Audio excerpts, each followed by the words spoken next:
Hello student, welcome again in PNSF public school online classroom. इससे पहले हम लोगों ने डिस्कस कर रखा था टिश्यू चैप्टर का कौन सा पार्ट हम लोगों ने किया था। दो तरीके का था, फिर से मैं एक बार रिवाइज करा देता हूँ आपको। जो प्लांट टिश्यू था वो क्या था, टू टाइप्स का था। फर्स्ट जो उसमें था मेरिस्टेमेटिक टिश्यू था and second one is the permanent tissue. Meristematic tissue हम लोगों ने इससे प्रीवियस क्लास में प्रीवियस जो वीडियो है उसमें हम लोगों ने डिस्कस कर रखा है। इसके बाद जो परमानेंट टिश्यू था, ये परमानेंट टिश्यू फर्दर डिवाइडेड है into two parts. First one is the simple permanent tissue, ठीक है, जिसको हम लोगों ने इससे पहले पढ़ा था। उसमें थ्री टाइप्स की चीज़ों को हम लोगों ने कंसीडर किया था।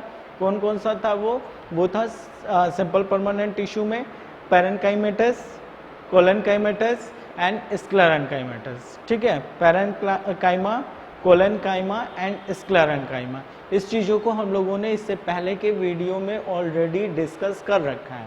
अब हम लोग को परमानेंट टिश्यू का जो है वो सेकेंड टाइप पढ़ना है, that is the complex permanent tissue.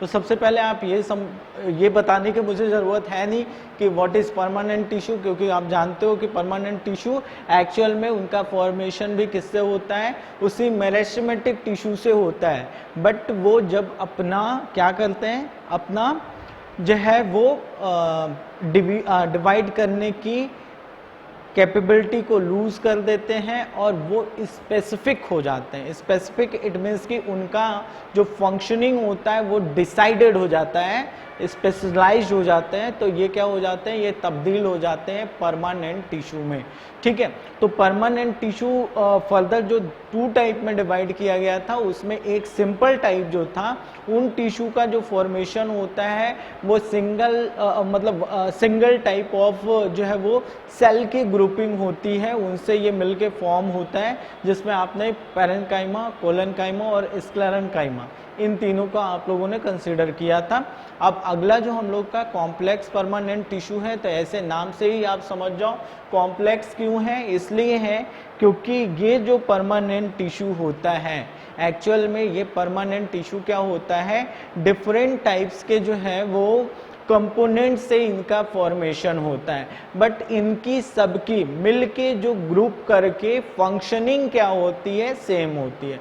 Function same होता है, मतलब मिलके एक ही जो फंक्शन को परफॉर्म करते हैं, बट इनके जो कंपोनेंट्स होते हैं या फिर जो इनके एलिमेंट्स हैं वो डिफरेंट टाइप के हैं और उनके कॉम्बिनेशन से इस कॉम्प्लेक्स परमानेंट टिश्यू का फॉर्मेशन होता है। अब यहाँ पे देखो, जो कॉम्प्लेक्स परमानेंट टिश्यू होता है वो टू टाइप का होता है। First one is the xylem and second one is the phloem. पहला कौन सा है, वो है जाइलम, और दूसरा कौन सा है, वो है फ्लोएम, ठीक है। Xylem and phloem.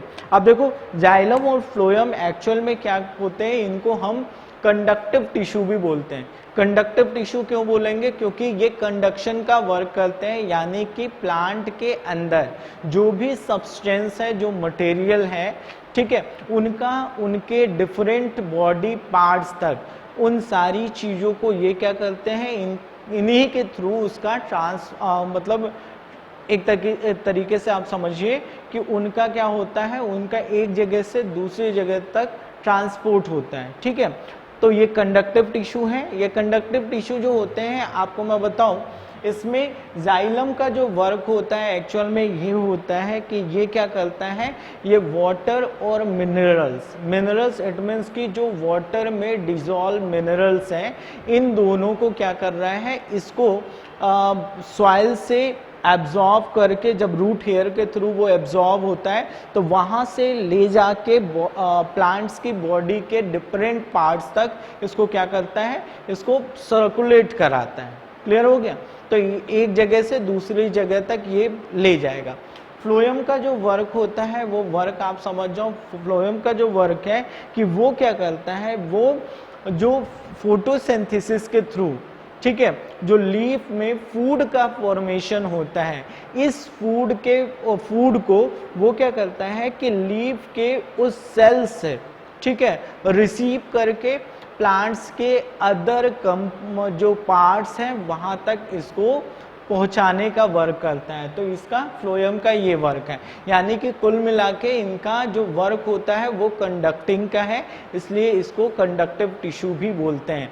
ये दोनों अगर कंबाइंड हो तो इस कंडीशन में क्या कहेंगे उसको, अगर दोनों एक साथ जो है वो आपको मिलेगा, बंचेस में ऐसे करके मिलता है, तो अगर हम कट करें तो ऐसे करके मिलेगा, ये बंचेस मिलेंगे और इनमें दोनों कंपोनेंट होगा, फ्लोएम भी होगा और क्या होगा, जाइलम भी होगा। तो इस दोनों को एक साथ, इस पोर्शन को क्या कहते हैं, इसको कहते हैं वास्कुलर बंडल। ठीक है, क्या करते हैं, वास्कुलर बंडल। तो उसको बोलेंगे वास्कुलर बंडल। तो हम वन बाय वन इन्हीं चीज़ों को आज इस वीडियो में हम लोग को डिस्कस करना है। तो सबसे पहले आपको मैं बता दूं जाइलम के बारे में, है ना। तो जाइलम जो होता है, अभी मैंने आपको उसका वर्क बता दिया कि ये क्या करता है, ये वाटर को एक प्लेस, मतलब वाटर का कंडक्शन करता है, एक जगह से दूसरी जगह उसका ट्रांसपोर्टेशन करता है, और साथ ही साथ जो डिजॉल्व मिनरल्स हैं उनका भी ट्रांसपोर्टेशन किसके थ्रू होता है, इसी जाइलम के थ्रू होता है। अब ये जो जाइलम है, क्योंकि ये कॉम्प्लेक्स परमानेंट टिश्यू है, इट मीन्स कि इनका जो फॉर्मेशन होगा वो सिंपल टाइप के एलिमेंट से नहीं होगा, इनमें डिफरेंट टाइप के एलिमेंट्स से मिलके इसका जो है वो स्ट्रक्चर फॉर्म होता है। ठीक है, इसलिए इसको कॉम्प्लेक्स परमानेंट टिश्यू कहते हैं। तो जाइलम जो होता है इसमें 4 जो एलिमेंट्स है या 4 कंपोनेंट्स होते हैं जिनसे इसका फॉर्मेशन होता है। उनमें फर्स्ट आता है ट्रैकिड्स, ठीक है, second one is the vessels, third one is the xylem parenchyma and xylem fibre are sclerenchyma. ठीक है, इन 4 कंपोनेंट से मिलके इसका जो है वो फॉर्मेशन होता है। 4 कंपोनेंट से मिलके इसका क्या होगा, फॉर्मेशन होगा। अब यहाँ पे देखो, यहाँ पे जो आपको ये स्ट्रक्चर दिखाई दे रहा है, ये स्ट्रक्चर क्या होता है, ये ट्रैकिड्स का है। आपको देखिए ये दोनों ही साइड से क्या है, क्लोज है, बट यहाँ पे आपको जो ये छोटे छोटे से होल लाइक स्ट्रक्चर दिखाई दे रहा है, एक्चुअल में इसको हम क्या कहते हैं, पिट। ठीक, अब ये देखो जितने भी इसमें ये सारे जो कंपोनेंट्स हैं, मैक्सिमम जितने भी जो कंपोनेंट्स होते हैं वो कैसे होते हैं, लिग्निफाइड होते हैं, यानी कि लिग्निन की डिपोजिशन इनके ऊपर होती है। और लिग्निन क्या करता है कि वो वर्क करता है कि इसमें जो वाटर है वो वाटर एक प्लेस से दूसरे प्लेस पे ऐसे, मतलब यहाँ से यहाँ ना ट्रांसफर हो जाए, उसको चेक करता है। तो चेक करेगा तो जाहिर सी बात है इसमें क्या होगा, इसको इसी के थ्रू ट्रांसपोर्टेशन करना है। तो वो क्या करता है, वो एक्चुअल में अगर किसी भी चीज को यहाँ से लेके वहां पहुंचाना, आपके पास अगर कोई पाइप है, ठीक है, और ये सपोज ये पाइप है, यहाँ से आपने उसको किसी मतलब सोर्स से लगा दिया जहां से वाटर आपको लेना है और इस साइड में आपको भेजना है, तो आपने पाइप लिया और यहाँ तक भेजा। अब सोचो ये यहाँ पे ये यहाँ पे ये जो पोर्शन है ये पोरस होगा, ये भी पोरस होगा, तभी तो इसकी एंट्री यहाँ से यहाँ होगी डायरेक्टली। बट अगर यही पोर्स इनके इस साइड में, इस सरफेस पे हो जाए, इधर हो जाए, तो वो क्या होगा, यहाँ लीकेज के वजह से जितना वाटर है वो वाटर टोटली यहाँ से यहाँ नहीं जाएगा। तो इसलिए इसकी इस लीकेज को कवर अप करने के लिए इसकी जो वॉल होती है वो कैसी होती है, लिग्निफाइड होती है। ठीक है, ध्यान से समझिएगा, वो लिग्निफाइड है। बट इसमें कोई भी यहाँ पे पोर्स नहीं है। तो आपको मैं बताऊं कि इसमें क्या होता है कि ये जो पिट का फॉर्मेशन होता है, ये पिट का फॉर्मेशन तब होता है कि जो ये एलिमेंट्स है, इस एलिमेंट्स में टोटली लिग्निफाइड है, बट कुछ पोर्शंस ऐसे होते हैं जहां पे लिग्निन का डिपोजिशन नहीं होता है। इट मीन्स कि वहां से क्या हो सकता है, वाटर का ट्रांसपोर्टेशन हो सकता है। सपोज कि यहाँ छोटा सा होल है, जिसके होल का मतलब ऐसे नहीं, ये मतलब कि उस पे कोई भी लिग्निफाइड जो कंपोनेंट्स है वो नहीं लगा है, तो उसके थ्रू क्या होता है, एक से दूसरी जगह पे ट्रांसफर हो सकता है, किसका, वो हो सकता है वाटर का। तो आप ये समझ लो कि जहां पे लिग्निफाइड प्लेस नहीं होगा वो रीजन क्या कहलाता है, पिट कहलाता है। तो ये हो गया ट्रैकिड्स के बारे में। सेकंड आपको देखिए, ये जो है वो वेसल्स है, ये बहुत लॉन्ग होते हैं, बट वेसल्स जो होते हैं वो छोटे होते हैं लेकिन वाइड डायमीटर के होते हैं।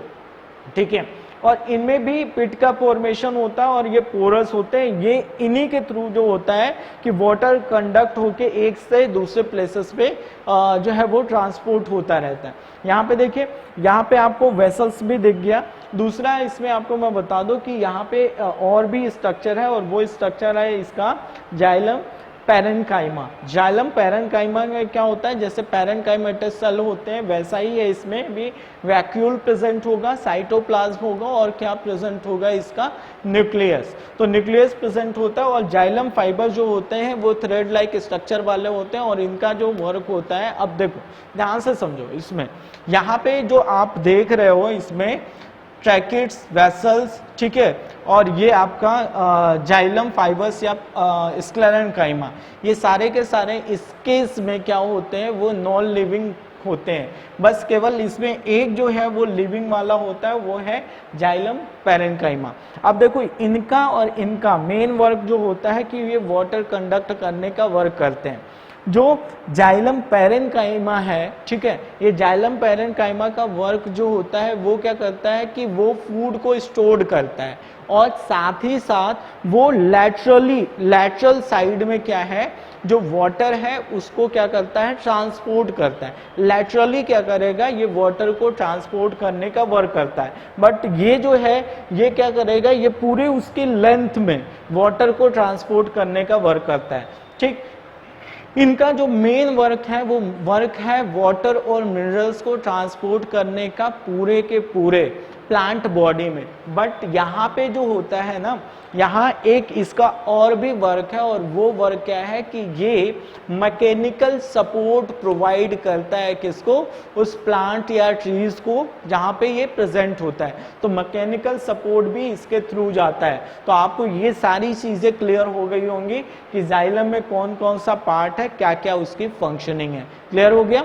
अब सेकेंड वाले पे आते हैं और वो कौन सा है, इसका फ्लोएम है। तो फ्लोएम में आप आ जाओ। फ्लोएम में भी क्या होते हैं, 4 कंपोनेंट्स होते हैं, ठीक है। वो 4 कंपोनेंट क्या है, sieve tubes, companion cells, phloem parenchyma, phloem fibres, ठीक है। अब वहां पे देखो, वहां पे क्या था, जाइलम पैरेन्काइमा को छोड़ के बाकी सारे के सारे क्या थे, नॉन लिविंग थे, वो लिविंग था। बट यहाँ पे केस दूसरा है। यहाँ पे जो फ्लोएम फाइबर्स है या इसको अगर छोड़ दें तो बाकी जितने भी है वो क्या होते हैं, लिविंग होते हैं स्टार्टिंग में, ठीक है। तो यहाँ पे क्या हो गया कि आप देखो इसमें ये जो 4 कंपोनेंट्स है ना, ये एक तरीके का फ्लोएम क्या है टीएस, एक टीएस सेक्शन कट किया गया है। इस सेक्शन में आपको देखिए यहाँ पे सीव ट्यूब्स दिखाई दे रहे हैं, ठीक है। तो यहाँ पे आप स्ट्रक्चर वो देख सकते हैं कि आपको ये ट्यूब्स दिखाई दे रहा है। अब देखो ये जो आपको स्ट्रक्चर दिखाई दे रहा है ना, एक्चुअल में जैसे ये ट्यूब है, ट्यूब के थ्रू ही तो कोई चीज जो है वो एक जगह से दूसरी जगह तक क्या कर सकते हैं, उसको ट्रांसपोर्ट कर सकते हैं। बट अगर ये जो था इसको एक अगर सेक्शन ऐसे कट करे, ठीक है, तो इसे कहते हैं लॉन्गिट्यूडिनल सेक्शन, ठीक है। और अगर सेक्शन को ऐसे कट करें, इसकी स्लाइसिंग करें और ये स्लाइसिंग अगर इस तरीके से करें तो ये कहलाता है ट्रांसफर सेक्शन। तो ये टीएस ऑफ जो है वो फ्लोएम कहलाएगा। वही सेम समझिएगा कि ऐसा था, इसको ऐसे स्लाइस कट किया, उसका टीएस कट किया और ये वाला पोर्शन आपको ऐसे दिखाई दे रहा है, ठीक है। तो ये हो गया इसका कौन सा, ये पोर्शन हो गया इसका कौन सा, टीएस ऑफ फ्लोएम। अब देखिए टीएस ऑफ फ्लोएम में आपको यहाँ पे स्ट्रक्चर क्या दिखाई दे रहा है, यहाँ पे पैरेन्काइमा सेल्स, इट मीन्स के फ्लोएम पैरेन्काइमा, ठीक है। ये आपको स्ट्रक्चर दिखाई दे रहा है। इसमें दोनों चीजें, तीनों कंपोनेंट्स होंगे, जैसे इसमें वैक्यूल भी होगा, इसमें क्या होगा, न्यूक्लियस भी होगा और साथ ही साथ यहाँ पे क्या होता है कि इसमें क्या प्रेजेंट होता है, इसमें होता है आपका ये साइटोप्लाज्म, सारी चीजें इसमें प्रेजेंट होती हैं। कंपेनियन सेल्स भी आपको यहाँ पे दिखाई दे रहा है। अब यहाँ पे देखो जो सीव जो ट्यूब्स होती हैं उनमें क्या होता है, सीव प्लेट्स का भी फॉर्मेशन होता है। ये जो सीव प्लेट्स का फॉर्मेशन होता है वो एक ऐसी प्लेट्स होती है जो कि पोरस होती है। इट मीन्स कि उसमें कैसे होते हैं, होल्स होते हैं हर जगह। तो इस होल्स के थ्रू ही क्या होता है कि वाटर एक जगह से दूसरी जगह क्या होता है, उसका ट्रांसपोर्टेशन होता है। तो यहाँ पे क्या होगा, यहाँ से वहाँ जो है वो वाटर नहीं, ये फूड मटेरियल, क्या होगा, इसके थ्रू ट्रांसपोर्ट होगा। तो ये जो आपका कंपोनेंट्स है, ये कंपोनेंट्स किसके हो गए, फ्लोएम के हो गए। फ्लोएम का एक्चुअल में जो वर्क होता है, ये क्या होता है कि ये जो फूड मटेरियल है जो कि प्लांट में उसकी लीफ में जो है वो फोटोसिंथेसिस के थ्रू जो है वो फॉर्म की जा रही है, उस फोटोसिंथेसिस से फॉर्म फूड मटेरियल को प्लांट के उन सारे डिफरेंट पार्ट्स तक पहुंचाना है जहां पे फूड की सिंथेसिस नहीं हो रही है, बट नेसेसरी है कि फूड हर एक प्लेस पे, हर एक पार्ट को फूड की नीड होती है कि उसमें क्या हो सके, उसको एनर्जी मिल सके। तो आज का जो हम लोग का टॉपिक जाइलम और फ्लोएम का है, ये हम लोग का कंप्लीट हो गया। अब नेक्स्ट जो वीडियो होगा उसमें हम लोग टिश्यू के अगले टॉपिक को डिस्कस करेंगे। आई होप सो कि आपको सारी चीजें क्लियर हो गई होंगी। Okay, thank you.